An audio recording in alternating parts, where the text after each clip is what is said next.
Hello YouTube, this is Great Bear 1982 coming at you again.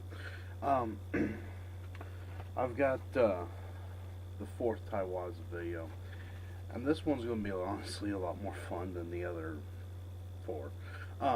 Just plain simple because now we're starting to get into the actual meat, and we're starting to actually get to now the more fun aspects of it. This Tai Waza video is going to be going over physical structure. It's going to be going over the structure of the body.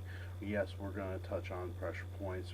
We're going to be touching more on the effect of the pressure points than the actual pressure points. The pressure points themselves, I will be going through in a separate video at a later date.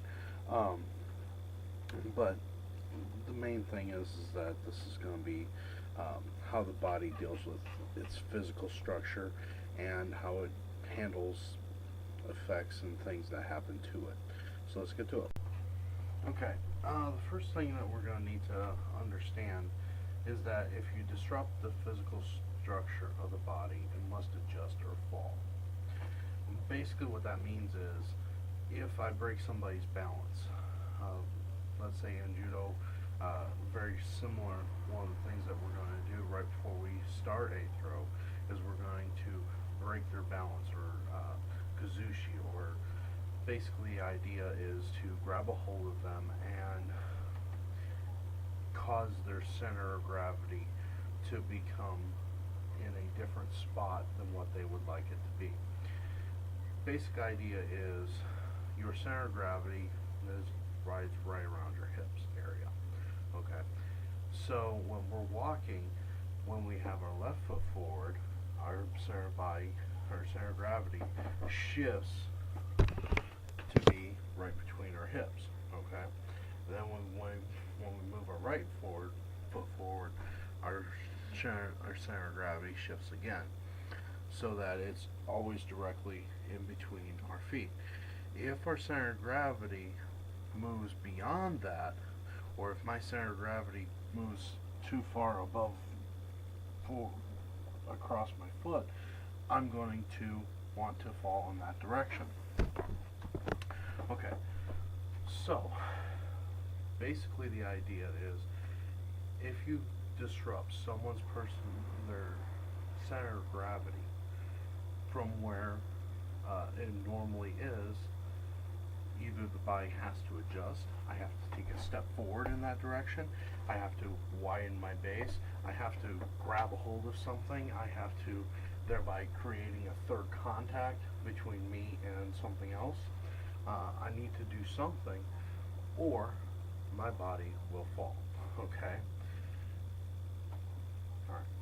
So that's the first thing that we have to understand on body structure. The most effective ways of disrupting someone else's body structure is to use a pressure point, or strike them, or use something very quick and fast. We're talking about something like reaching out, grabbing the back of their head, and snapping it to you, okay? And then following that up with a knee strike. We're talking about, something as simple as, grabbing the wrist and grabbing the hand and pulling them very quickly. And when you're pulling them, then just kind of do a clothesline, these types of things.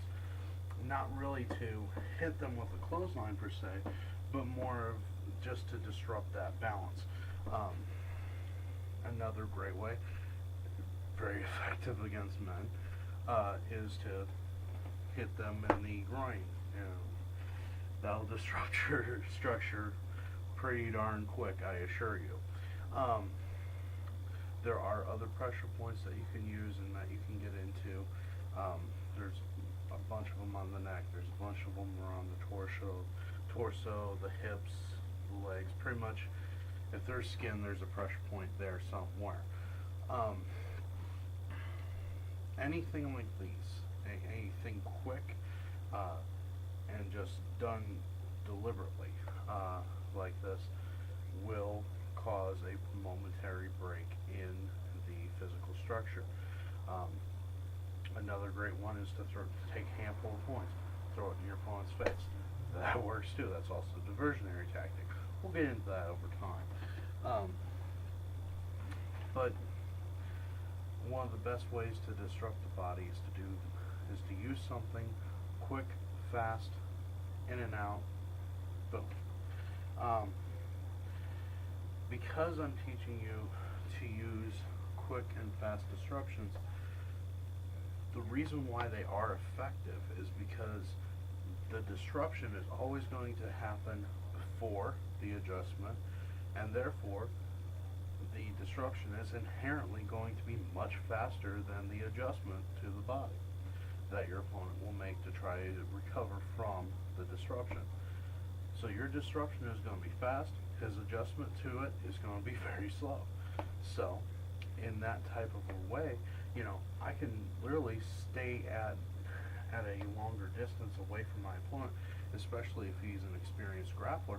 That may be what I want to do, is stay away from him, throw a disruption, disrupt. Maybe I want to chain them together somewhat like I would in a combo type situation.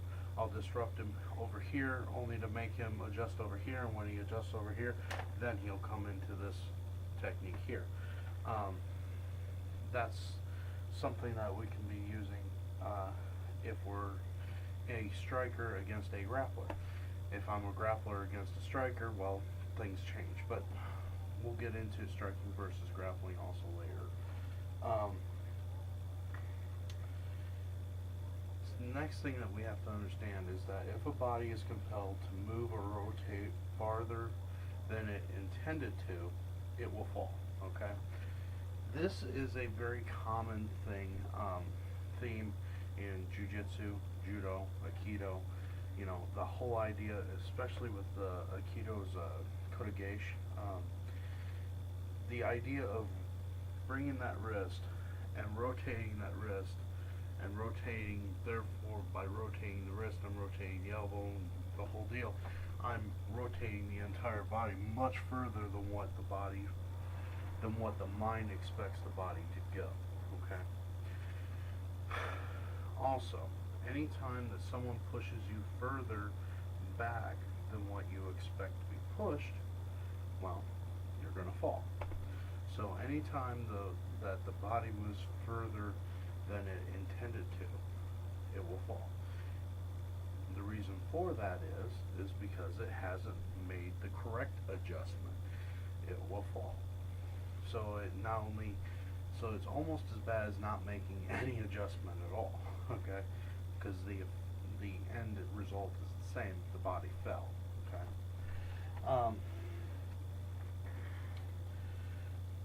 A body will choose to fall rather than having a limb broken. Okay. What I mean by that is, okay, a lot of the kotegaeshi, this is extremely paramount in Aikido, where they use a lot of joint locking techniques that are also throws. Okay. So when they do a kotegaeshi technique, okay, when they use a wrist breaking throw, okay, the reason why the body falls is not only is there an off-balancing aspect, not only is there an extension aspect, not only is there the aspect of the body is moving further than what it intended to, but also the body realizes, hey, if I don't flip myself around this wrist, my wrist is going to be dislocated. Okay, I'll do the flip. And the body does that so quickly that it's subconscious. Your mind doesn't get the chance to make that decision. Your body makes that decision for you. That's one of the things that it has done over millennia, pretty much to safeguard itself from harm. Just like a common built-in instinct is to raise the hands, well, this is another one of those built-in instinct moments that it just happens that way. Okay, and here's the biggest thing that you have to understand. And this goes into karma, this goes into, or a belief system, or basically the idea of good versus evil. And this also, it deals with the physical structure, it deals with the mental structure, it deals with everything But you have to understand this mentality, and it's this. An attacking body has already lost. It just doesn't know it yet, okay? The whole point of the martial arts, and especially with a lot of the Japanese arts and a lot of the soft arts, they're all reactionary based. What I mean by that is, we would much rather our opponent attack us than us attack them, okay? There are times when we may need to attack them, but those times are few and far between. Most of the time, we would much rather our opponent come attack us, because if they are attacking us, they are giving us their power, okay? By moving out of the way, by rotating, by expanding, by contracting. This is why you had to have these videos done in this order. This is why you have to watch them in this order. This is why you have to study in this order, so that you have the things back there to say, oh yeah, I understand. Oh, okay, that's why you taught me that. Okay. The whole point is when a body is attacking you, it's already weak. It's already lost. It just doesn't know it yet. So, it's like Dr. Jiro Kano said once, the founder of judo. He said that when your enemy comes, welcome him. When he goes, send him on his way. Okay? What was he talking about? When your enemy comes, when your enemy begins to attack you, off balance him. When he goes, after you have off balanced him, when his body begins to fall, when it begins to falter, send him on the way. Execute the throw, execute the technique, finish the technique, finish the move, send him on his way, and then go on. Okay? Let himself, let the person that you threw or whatever had to be done at that point, let them figure out what they have to do from that point. You have handled yourself, and that's the point. Don't attack, defend. That's why I say to defend your homes wisely. Use your mind to defend your home. That's a lot better than using brute force, in my opinion. Thank you. We'll see you on the next one. I appreciate your views. I appreciate your comments. I appreciate your time. Defend your homes wisely.